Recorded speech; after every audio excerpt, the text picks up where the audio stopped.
Is your dishwasher giving off a foul odor? The good news is that it's often an easy fix with just a few simple steps. Step 1. Empty the dishwasher of all dishes, utensils, etc.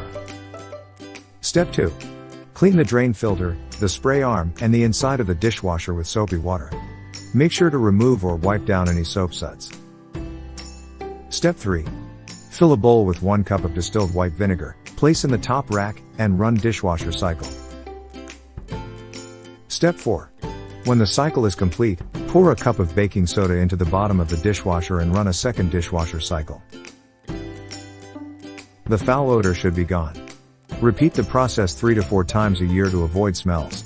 If you continue to experience an issue with your dishwasher, please give us a call at 866-500-7064 or submit a maintenance request to your resident portal. We're here to help.